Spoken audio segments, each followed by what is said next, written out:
5 fevral G'ulji qatliamı münasebeti bilan İstanbul'daki Xitoy bosh elchixonasi oldida Xitoyga qarshi zo'r ko'lamlik namoyish o'tkazildi.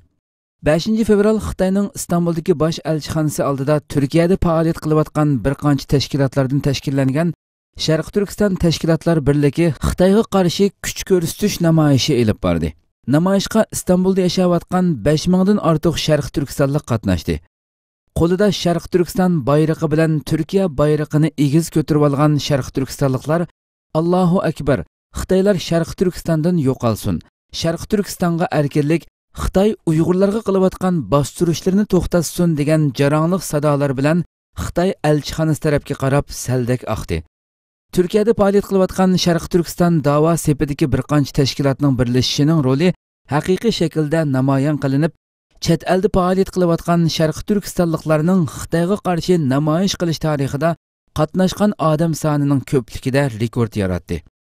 Xitoy elchixonasi oldida Sharq Turkiston vahbiy bosh kotibi Umarqul apandim Sharq Turkiston tashkilotlar birligiga vakolatan Xitoyga qarshi bayonot e'lon qilib, Xitoyning 1997-yili 5 fevral kuni Sharq Turkistonning G'uljida 200 atrofidagi qo'lida to'mirning sunuqi yo'q qarindishimizni shahid qilganligi, Xitoyning bu qatliamining qat'iy unutilmaydiganligini bildirdi va Xitoyni Sharq Turkiston xalqiga qilayotgan zulmni darhol to'xtatishga chaqiriq qildi. Doğu Türkistan'daki insanlık dışı Çin zulmünün bir an önce durdurulması, Tayland ve Mısır'da tutuklu bulunan masum kardeşlerimizin kurtarılması için başta aziz Türkiye'miz olmak üzere Türk İslam dünyası, diğer dünya ülkeleri, İnsan hak ve özgürlükleri savunucuları, BM ve İslam İşbirliği Teşkilatı'nı göreve ve Çin'e müdahaleye çağırıyoruz. Tekbir! Namoyishda yana Sharq Turkiston Ma'rif va hamkorlik jamiyati raisi Hidoyatullo O'g'izxon, Millatchi harakat partiyasi vakili Alparan Ojoqlari İstanbul raisi Kürşat Mijan, Aysa Yusuf Alptekin vaqfi muavin raisi Xayrullo Afandigil qatorliqlar ayrim so'z qildi. Oxirida namoyish qatnashganlarning hammasi birdek Xitoyning halokati, Sharq Turkistondagi ig'ir zulmni beshidan kechirayotgan xalqimizning zulmdan tezroq qutulishi uchun duolar qilishib qaytishdi. Shundaqli bu namoyish Turkiyaning poytaxti Anqaradagi Ko'chitepa jamiyasining oldidami ko'p sonli kishining qatnashishi bilan elib berilgandan sirt, Angliya, Germaniya, Shvetsiya qatorliq davlatlardagi Uyg'urlarmi G'ulji qatliami munosabati bilan namoyish elib bordi.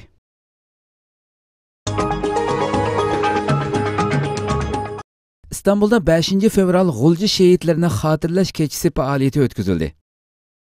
5 fevral İstanbulning Zaytinburnu Kültür San'at Merkezi'de 5 fevral G'ulji qatliamining 21. yilligi munosabati bilan Sharq Turkiston shehidlar kechasi faoliyati o'tkazildi.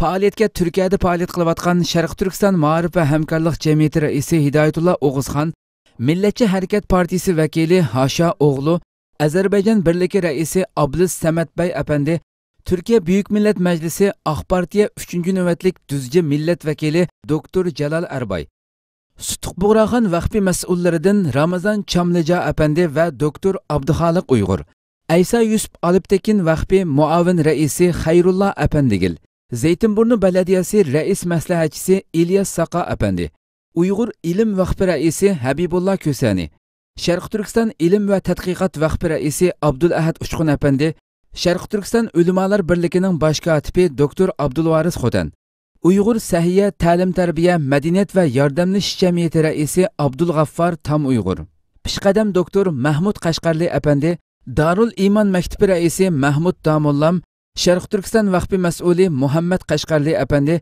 Sharq Turkiston yoshlar jamiyati mas'uli Orhanbek apandi, Sharq Turkiston Ulamolar birligi raisi Dr. Atavullah Shahyar va Ulamolar birligi mas'ullaridan Nizomiddin Tamkini, Dünya Uyg'ur qurultiyi vakillaridan Dr. Nurmuhammad Hajim qatorliq tashkilot rahbarlari va İstanbulda yashayotgan minglarcha Sharq Turkistonlik qatnashdi. Faoliyatda G'ulji qatliamiga atab maxsus ishlangan turkcha va uyg'urcha film qo'yilib, G'ulji qatliamining amaliy ko'rinishlari hamda Sharq Turkistonning yaqinqi vaziyati tunishtirildi. Vatan muhabbati aks ettirilgan she'r, nasr, drama qatorliq nomerlar qo'yildi.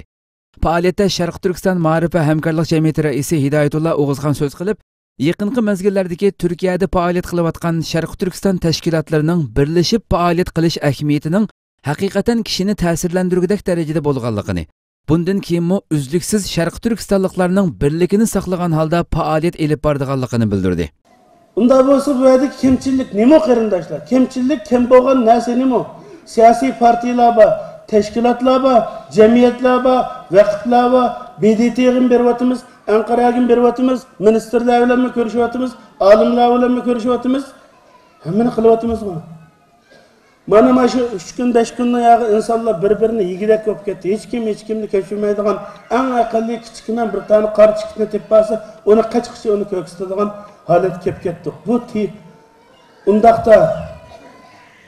undaqda biz qanday chiqishimiz nima? Qarindoshlar. Mushu kayfiyatda biz hammani qilib. Mana bugun hammamiz mening taxminim bo'yicha 5-2 ming o'xshaydi desam, keyingi pastga tushguncha ko'rdimki 7-8 ming taxmin qildim. Shunchalar jiq Sharqiy Turkistonlik lap chiroyli bayrog'imiz bilan lapildab tushyapti. Nurg'unlagan qarindoshlarimiz Anqaraga ketdi. Afsus namoyish qilinmadi, ammo shu hissiyati bilan shu yerga boradi. Allohim melarning ajrini bekor qilmasin, qabul etsin. Amma lekin endi nima bo'ldi? Endi namoyishni qilib bo'ldik. Gazitligimi, televizorligimi chiqdi Istanbuldagi namoyish. Endi bundan keyin aytib o'yishir kelsak ruxsat qilamizmi? Men aramalayman endi. Chunki bir hammamizning kutgan bir namoyish qilsak tugaydi, hammish hal bo'ladi degan manzilga yetdikmi qarindoshlar? Jamiyatlar, men jamiyatni taqaymi, Arab jamiyatini, boshqalarni taqsin, hammaylar uyimizga ichirib ketayli. Maqsad yetdi, namoyish qildik. Yana chanisi qolgan bo'lsa WhatsAppda guruhda qurib olgan bir qancha azimat qarindoshlarimiz yana 3 tane namoyishni fazla qilib oladi. Undan keyin nima qilmoqchi? Endi buni ko'rdik endi. Bular aslida nima qilib bo'ldi? 20 yilni yog'i 68 yilni yog'i qilgandik, ammo buni natija qozonolmabdik. Endi ko'rib bo'lgandan keyin nima o'ylayapsizlar qarindoshlar? Kallangda nima bor demoqchiman? Faoliyatda yana barliq ommaviy tashkilot mas'ullari ayrim qimmatli so'z qildi. Oxirida ko'pchilik Xitoyning halokati Sharq Turkistondagi qarindoshlarimizning zulmdan tezroq qutulib chiqishi uchun duolar qilishib qaytishdi. Faoliyatning tafsilotini to'rimizdan ko'rib olasizlar.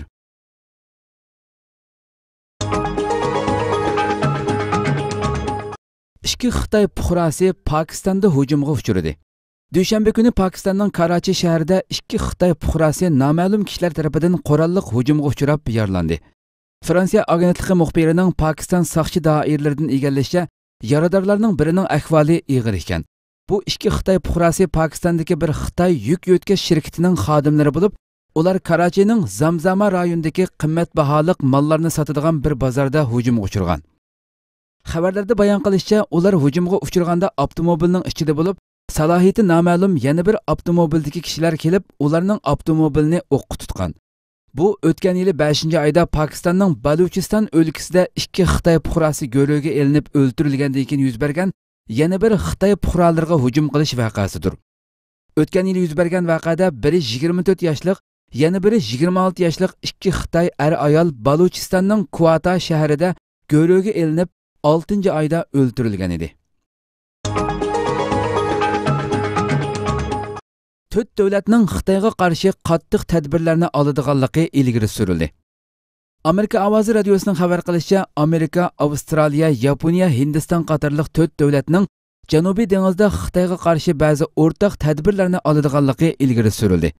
Yuqorqi 4 davlat bu yil bayonot e'lon qilish, dengizda Xitoyga raqib davlatlarga yordam berish, ixtilofdagi dengiz yo'llarida o'rtaq harbiy manevr o'tkazish qatorliq vositalarni qo'llanishni planlamoqda ekan. Amerika ovozining xabarida Xitoyning Janubiy dengizdagi harbiy aslahalariga bevosita xiris qilishning o'rniga yuqorqidagi tadbirlar orqali uningga taqobil turish mumkinligi bildirilgan. Xabarda oshkorlanishicha, yuqorqi 4 davlatning boshliqlari o'tgan yil 11-oyda Manilada ko'rishganda Janubiy dengizning qatnash erkinligini qanday qo'g'dashni muzokara qilgan.